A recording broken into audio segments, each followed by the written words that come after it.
തൃശൂർ പോട്ട bank കവർച്ചയിലെ പ്രതിക്കായി രാജ്യവ്യാപക പരിശോധന നടത്തുമെന്ന് SP. പ്രതി പോയ സ്ഥലത്തെക്കുറിച്ച് സൂചന ലഭിച്ചു. റെയിൽവേ ലൈൻ കേന്ദ്രീകരിച്ച് അന്വേഷണം നടക്കുന്നതായി SP മാധ്യമങ്ങളോട് പറഞ്ഞു. ഇന്ന് ഉച്ചയോടെ കത്തി കാണിച്ചാണ് പ്രതി പണം കവർന്നത്. 15 ലക്ഷത്തോളം കവർന്നുവെന്നാണ് പ്രാഥമിക നിഗമനം. വിവരങ്ങളുമായി ആനന്ദ് പുതൂർ ഒപ്പം ചേരുന്നു. ആനന്ദ്, ആദ്യം SP പറഞ്ഞതെന്ത്? എന്തായാലും ഈ നാടിനെ ഞെട്ടിച്ച ഒരു കവർച്ച തന്നെയാണ് നടന്നത്. നമ്മളിപ്പോൾ നിൽക്കുന്നത് ഈ തൊട്ട് പുറകിൽ കാണുന്ന ഫെഡറൽ ബാങ്കിന്റെ ഈ ശാഖയിലാണ് കവർച്ച നടന്നത്. അല്പസമയം മുമ്പ് SP മാധ്യമങ്ങളെ കണ്ടിരുന്നു. റൂറൽ SP B കൃഷ്ണകുമാറാണ് പറഞ്ഞത്. അദ്ദേഹം പറഞ്ഞ പ്രധാനപ്പെട്ട കാര്യം, ഉച്ചയ്ക്ക് ഏതാണ്ട് 2:12 കൂടിയാണ് ഈ കവർച്ച നടക്കുന്നത്. ഈ പ്രതി, ഈ അക്രമി, ഈ ബൈക്ക് ഞാൻ ഈ നിൽക്കുന്ന ഈ പ്രദേശത്ത് കൊണ്ടുവന്ന് നിർത്തിയിട്ട് ഈ അകത്തേക്ക് പോകുന്നു. തുടർന്ന് ആ സമയത്ത് പിയൂൺ മാത്രമാണ് അകത്തുണ്ടായിരുന്നത്. ഏതാണ്ട് 47 ലക്ഷത്തോളം രൂപ ബണ്ടിലുകളാക്കി ആ സമയത്ത് അവിടെ സൂക്ഷിച്ചിരുന്നു. അതിൽ 3 ബണ്ടിലാണ് നഷ്ടം വന്നത്. ഒരു ബണ്ടിലിൽ 5 ലക്ഷം രൂപ വെച്ച് ഏതാണ്ട് 15 ലക്ഷത്തോളം രൂപയാണ് ബാങ്കിൽ നിന്ന് നഷ്ടപ്പെട്ടതെന്നാണ് ഇപ്പോൾ ലഭിച്ചിട്ടുള്ള വിവരം. എന്തായാലും അക്രമി സംസാരിച്ചത് ഹിന്ദിയിലാണെന്നാണ് SP പറയുന്നത്. ഹിന്ദിയിലാണ് സംസാരിച്ചത്. അതുകൊണ്ട് അയാൾ ഹിന്ദിക്കാരനാവണമെന്നില്ല. പക്ഷേ ഹിന്ദിക്കാരൻ ആവാതിരിക്കണമെന്നുമില്ല. ആ കാര്യത്തിൽ കൂടുതൽ വ്യക്തത വരേണ്ടതുണ്ട്.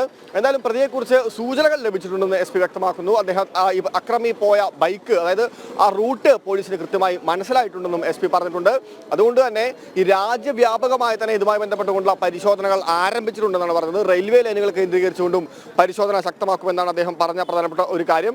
എന്തായാലും ആ സമയത്ത് ഈ പിയൂൺ മാത്രമാണ് ഇവിടെ ഉണ്ടായിരുന്നതെന്ന് അദ്ദേഹം ആവർത്തിച്ച് പറയുന്നത് നമ്മൾ കണ്ടതാണ്. ഏതാണ്ട് ഉച്ചയ്ക്ക് 2:12 കൂടിയാണ് ഈ ബാങ്കിൽ കടന്നുകൊണ്ട് ഒരാൾ ഒറ്റയ്ക്ക് കയറിക്കൊണ്ട് കവർച്ച നടത്തുന്ന വളരെ ഞെട്ടിക്കുന്ന ഒരു സംഭവം ഉണ്ടാവുന്നത്. കത്തി കാണിച്ച് ഭീഷണിപ്പെടുത്തിക്കൊണ്ടായിരുന്നു ആ സമയത്തെ ക്യാഷ് കൗണ്ടറിലുണ്ടായിരുന്ന ആളുകളെയും അതുപോലെ തന്നെ പിയൂണിനെയും കത്തി കാണിച്ച് ഭീഷണിപ്പെടുത്തിക്കൊണ്ട് ഈ അക്രമി ഏതാണ്ട് 15 ലക്ഷത്തോളം രൂപ കൈക്കലാക്കിക്കൊണ്ട് പോകുന്നു.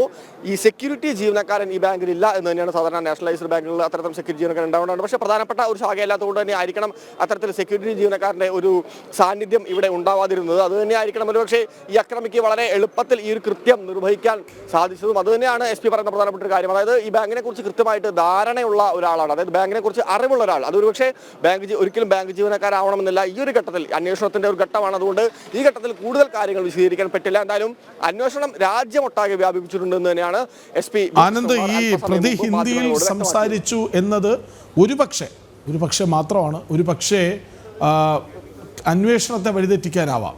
അത് SP അപ്പോൾ തന്നെ പറയുന്നുമുണ്ട്. ഹിന്ദിക്കാരനാകണമെന്നില്ല എന്ന് പറയുന്നുണ്ട്. പക്ഷേ ഈ റെയിൽവേ കേന്ദ്രീകരിച്ച് അന്വേഷണം നടക്കുന്നു എന്ന് പറഞ്ഞല്ലോ, റെയിൽവേ ലൈനുകൾ കേന്ദ്രീകരിച്ച് അന്വേഷണം നടത്തുന്നു എന്ന് പറഞ്ഞല്ലോ, അതൊരു പക്ഷേ ഒരു മലയാളി ആവില്ല എന്ന നിഗമനത്തിലായിരിക്കുമോ?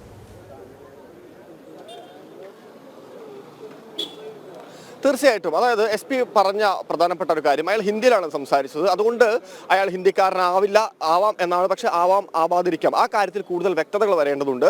ഒരുപക്ഷെ തെറ്റിദ്ധരിപ്പിക്കുന്നതിന്റെ ഭാഗമായിട്ടായിരിക്കാം ഒരുപക്ഷെ അത്തരത്തിലൊരു ഹിന്ദിയിൽ സംസാരിച്ചുവെന്നും അദ്ദേഹം പറയുന്നുണ്ട്. അതുകൊണ്ട് തന്നെയാണ് ഈ അന്യസംസ്ഥാനത്തിലുള്ള ആളാണ് ഈ കൃത്യം ചെയ്തതെങ്കിൽ, ആക്രമി അന്യസംസ്ഥാനക്കാരനാണെങ്കിൽ സ്വാഭാവികമായും അയാൾ റെയിൽവേ വഴി രക്ഷപ്പെടാനുള്ള ഒരു സാധ്യതയാണുള്ളത്. അതുകൊണ്ട് തന്നെ റെയിൽവേ ലൈനുകൾ കേന്ദ്രീകരിച്ചുകൊണ്ടും അന്വേഷണം വ്യാപിപ്പിക്കാൻ തന്നെയാണ് പോലീസിന്റെ തീരുമാനം.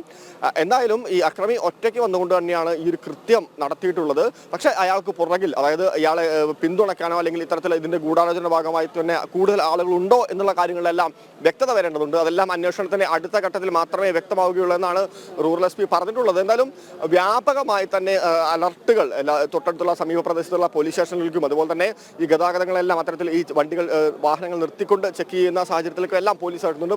കാര്യമായി തന്നെ പോലീസ് വല വിരിച്ചിട്ടുണ്ട്.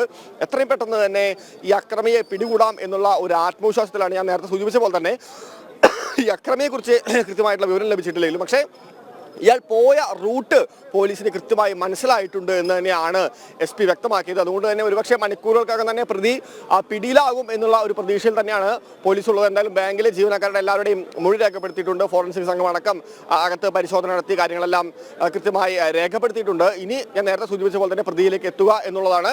ഇയാൾ ഹിന്ദി സംസാരിച്ചു, അതുകൊണ്ട് ഹിന്ദിക്കാരനാവാം. പക്ഷേ ഹിന്ദിക്കാരനാവാതെയും ഇരിക്കാം. നേരത്തെ സൂചിപ്പിച്ച പോലെ തന്നെ തെറ്റിദ്ധരിപ്പിക്കാനുള്ള ഒരു ശ്രമത്തിന്റെ ഭാഗമായിട്ടാണോ അത്തരത്തിൽ ഹിന്ദി ഉപയോഗിച്ചു എന്നുള്ള ഒരു സംശയമുണ്ട്. അതുകൊണ്ട് പോലീസ് എന്തായാലും വല വിരിച്ചിട്ടുണ്ട്. കാര്യമായി തന്നെ റെയിൽവേ സ്റ്റേഷനുകളിലും അതുപോലെ തന്നെ ബസ് സ്റ്റാൻഡുകളിലും തുടർന്ന് ആളുകളുള്ള സ്ഥലങ്ങളിലും ഇല്ലാത്ത സ്ഥലങ്ങളിലും ആ തലത്തിൽ വിപുലമായി തന്നെയാണ് പോലീസ് എന്തായാലും അന്വേഷണം വ്യാപിപ്പിച്ചിട്ടുള്ളത്. കൃഷ്ണരാജ്. ആനന്ദ്, ഒരു സംശയമാണ്. ഈ ക്യാഷ്യറെ ബന്ദിയാക്കിയ ശേഷം കത്തികാട്ടി ഭീഷണിപ്പെടുത്തി ബന്ദിയാക്കിയ ശേഷം പണം കവർന്നുവെന്ന് വാർത്തകൾ വന്നിരുന്നു. SP പറഞ്ഞത് പിയൂൺ മാത്രമേ അവിടെ ഉണ്ടായിരുന്നുള്ളൂ എന്നാണോ? അങ്ങനെയെങ്കിൽ അതിലെന്താണ് ഒരു അവ്യക്തത? ഈ ഉച്ചഭക്ഷണ സമയത്ത് ഒരു അക്രമി വരുന്നു, അപ്പോൾ മുൻപരിചയമുള്ള ആളാണ്. മൊത്തത്തിലൊരു അവ്യക്തതയുണ്ടോ? അതോ ഇനി നമുക്ക് ഈ ഒരു സംഭവം നടന്നയുടൻ പലത് പ്രചരിക്കുമല്ലോ, അതിൻ്റെ ഭാഗമായി മാത്രം വന്ന കാര്യങ്ങളാണോ ഇതൊക്കെ? തീർച്ചയായിട്ടും അങ്ങനെ തന്നെ വേണം നമ്മൾ മനസ്സിലാക്കാൻ. അതായത് ആദ്യഘട്ടത്തിൽ കാഷ്യറെ ഭീഷണിപ്പെടുത്തിക്കൊണ്ടായിരുന്നു ഇത്തരത്തിലൊരു പണം തട്ടിയതെന്നായിരുന്നു. പിന്നീട് കാഷ്യർ അല്ല, CCTV ദൃശ്യങ്ങൾ നോക്കുമ്പോൾ 2-3 ആളുകൾ അത്തരത്തിൽ ഈ അക്രമി ഭീഷണിപ്പെടുത്തുന്നുണ്ട്, കത്തി കാണിച്ച് ഭീഷണിപ്പെടുത്തുന്നതും ദൃശ്യങ്ങളിൽ നിന്ന് വ്യക്തമാണ്. എന്തായാലും ഈ പോലീസിന്റെ ഔദ്യോഗികമായിട്ടുള്ള ഒരു സ്ഥിരീകരണം വന്നിട്ടുള്ളത് ഈ 2:12 എന്ന് പറയുന്ന ഈ സമയത്താണ് ഈ അക്രമി അകത്തേക്ക് പ്രവേശിക്കുന്നത്. ആ സമയത്ത് അവിടെ പിയൂൺ മാത്രമേ ഉണ്ടായിരുന്നുള്ളൂ. അതായത് ആ പ്രദേശത്ത് ഈ കാഷ്യറിന്റെ അടുത്തുള്ള പ്രദേശത്ത് ഭാഗത്ത് ഇയാൾ മാത്രമേ ഉണ്ടായിരുന്നുള്ളൂ. ഇയാളെയാണ് ഭീഷണിപ്പെടുത്തിയത്. കൂടെ തൊട്ടടുത്തുള്ള ആളുകളെയും ഇയാൾ ഈ മാരകായുധം കാണിച്ചുകൊണ്ട് ഭീഷണിപ്പെടുത്തി എന്നാണ് പറയുന്നത്. ഏതാണ്ട് 3 മിനിറ്റിന് താഴെ മാത്രമാണ് ഈ അക്രമി ഈ ബാങ്കിനകത്ത് ചെലവഴിച്ചത് എന്നാണ് SP പറയുന്നത്. അതിനകം തന്നെ ഇയാൾ കൃത്യമായി, അതായത് പണമിരിക്കുന്ന സ്ഥലങ്ങൾ, ഈ ബാങ്കിന്റെ ഒരു സ്വഭാവം, അത്തരത്തിൽ ബാങ്കിനെ കുറിച്ച് കൃത്യമായി പഠനം നടത്തിയിട്ടുള്ള ഒരാൾ തന്നെയാണ് ക്ഷമിക്കണം ഈ അക്രമത്തിന് പിന്നിൽ ഉള്ളത് എന്ന് തന്നെയാണ് പോലീസിന്റെ നിഗമനം. അത് വീണ്ടും പറയേണ്ടത് അത് ബാങ്ക് ജീവനക്കാരാവണമെന്നില്ല. ഈ ഒരു ഘട്ടത്തിൽ ഒരുപക്ഷെ ഒരിക്കലും അത്തരത്തിലൊരു നിഗമനത്തിലേക്ക് എത്താൻ പറ്റില്ല എന്ന് തന്നെയാണ് SP വ്യക്തമാക്കിയത്. അതെല്ലാം ഓരോ ഘട്ടത്തിലും അന്വേഷണത്തിന്റെ അടുത്ത ഘട്ടങ്ങളിൽ മാത്രമേ ഏതെങ്കിലും തരത്തിലുള്ള പുറത്തുനിന്നോ അകത്തുനിന്നോ ഉള്ള സഹായങ്ങൾ ഈ ഒരു കൃത്യത്തിന് ലഭിച്ചിട്ടുണ്ടോ എന്നുള്ള കാര്യത്തിൽ വ്യക്തത വരികയുള്ളൂ. എന്തായാലും പ്രതിയുടെ റൂട്ട് പോലീസ് കൃത്യമായി ഐഡന്റിഫൈ ചെയ്തിട്ടുണ്ട്. അത് കേന്ദ്രീകരിച്ച് തന്നെയാണ് ഇപ്പോഴത്തെ അന്വേഷണങ്ങൾ മുൻപോട്ട് പോകുന്നത്. അത് മാത്രമല്ല, മറ്റൊരു പ്രധാനപ്പെട്ട കാര്യം, ഈ നഷ്ടപ്പെട്ട പണത്തിന്റെ കാര്യത്തിലും ഏതാണ്ട് ഒരു ഔദ്യോഗിക സ്ഥിരീകരണം വന്നിരിക്കുന്നു. 15 ലക്ഷം രൂപയാണ് നഷ്ടപ്പെട്ടത്. 47 ലക്ഷം രൂപയാണ് ആ സമയത്ത് കൗണ്ടറിൽ ഉണ്ടായിരുന്നത്, വിവിധ ബണ്ടിലുകളായിട്ട്. അതിൽ 3 ബണ്ടിലുകൾ നഷ്ടപ്പെട്ടു. 5 ലക്ഷത്തിന്റെ 3 ബണ്ടിലുകളാണ് നഷ്ടപ്പെട്ടിട്ടുള്ളത്. അങ്ങനെ 15 ലക്ഷമാണ് നഷ്ടപ്പെട്ടതെന്നും ഇപ്പോൾ ഒരു ഔദ്യോഗികമായിട്ടുള്ള ഒരു സ്ഥിരീകരണം വന്നിരിക്കുന്നു. ആനന്ദ്, ഒരു കാര്യം കൂടി, ഈ ദൃശ്യങ്ങളിൽ വ്യക്തമാകുന്ന ഒരു കാര്യം, ഇയാൾ ഒരു മുറിയെ പുറത്തു നിന്ന് പൂട്ടാനുള്ളൊരു ശ്രമം നടത്തുന്നു. എന്നിട്ട് ഒരു കസേര എടുത്ത് അതിൽ ഉടക്കി വെക്കുന്നു. അതായത് അകത്ത് ആരോ ഉണ്ട്, പുറത്തു വരാതിരിക്കാൻ. എന്നിട്ടാണ് ഈ ഗ്ലാസ് ഇടിച്ചു പൊട്ടിച്ച് അകത്തേക്ക് കയറുന്നത് പണം എടുക്കാനായി. അങ്ങനെയാണോ?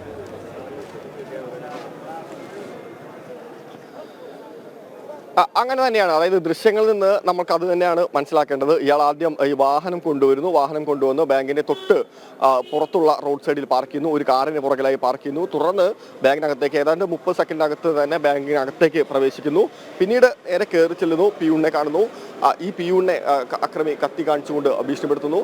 അതുപോലെ തന്നെ ബാങ്കിലെ ആ സമയത്തുള്ള 1-2 ജീവനക്കാരെ കൂടി ഇയാൾ കത്തി കാണിച്ചുകൊണ്ട് അക്രമി ഭീഷണിപ്പെടുത്തുന്നുണ്ട്. തുടർന്നാണ് ഇവരെയും കൊണ്ടുകൊണ്ട് ഈ പണം ഇരിക്കുന്ന കൗണ്ടറിലേക്ക് പോകുന്നത്. ശേഷം അതിന്റെ ചില്ലുകൾ പൊട്ടിച്ചുകൊണ്ട് ഈ അക്രമി 3 ബണ്ടിലുകൾ എടുത്തുകൊണ്ട് പുറത്തേക്ക് വരുന്ന ഒരു രംഗം ഉണ്ടാവുന്നത്.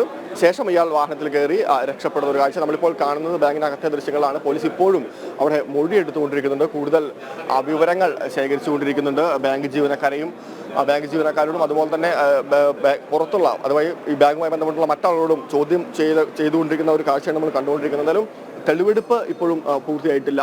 ഫോറൻസിക് സംഘമടക്കം അകത്തുണ്ടായിരുന്നു. നേരത്തെ മണിക്കൂറുകളായി സംഘം അകത്തുണ്ട്. ഏതാണ്ട് 2:12 കൂടി തന്നെയാണ് ഇത്തരത്തിലൊരു കൃത്യം നടന്നിട്ടുള്ളത്. എന്തായാലും ഇപ്പോഴും ഇതുമായി ബന്ധപ്പെട്ടുകൊണ്ടുള്ള മൊഴിയെടുപ്പ് തുടരുകയാണ്. കൂടുതൽ മുതിർന്ന ഉദ്യോഗസ്ഥർ ബാങ്കിലേക്ക് വന്നുകൊണ്ട് വീണ്ടും ഈ ബാങ്ക് ജീവനക്കാരെ അടുത്ത ഘട്ടം 2ാം ഘട്ടത്തിലേക്കും ചോദ്യം ചെയ്യുന്ന ഒരു കാഴ്ച തന്നെയാണ് കാണുന്നത്. ഏതായാലും പോലീസിനെ കൃത്യമായിട്ടുള്ള ഒരു സൂചന ഇയാളുടെ റൂട്ടിനെ കുറിച്ച് ലഭിച്ചിട്ടുണ്ട്. എത്രയും പെട്ടെന്ന് തന്നെ പ്രതിയെ പിടികൂടാനാകുമെന്നുള്ള ഒരു പ്രതീക്ഷയിലാണ് പോലീസ് ഉള്ളത്. അനന്ത്, ഒരു കാര്യം കൂടി, അതായത് ഈ സംഭവം നടന്നത് 2 മണി കഴിഞ്ഞ് 2:10 ആ സമയത്താണ് നടന്നത്. ഇത് പുറത്തറിയാൻ വൈകിയോ?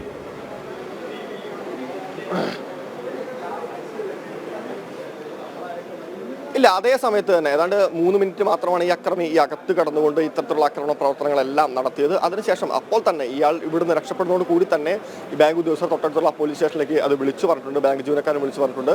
അപ്പോൾ തന്നെ പോലീസ് എത്തുകയും തുടർ നടപടികൾ സ്വീകരിച്ചിട്ടുണ്ട്. ആ സമയത്തുള്ള അത്തരത്തിലുള്ള ഒരു ലേറ്റ് ആയിട്ടില്ല എന്ന് തന്നെയാണ് നമുക്ക് ഇവിടെ നിന്ന് ലഭിക്കുന്ന വിവരം. എന്തായാലും 2:12 കൂടി സംഭവം നടക്കുന്നു.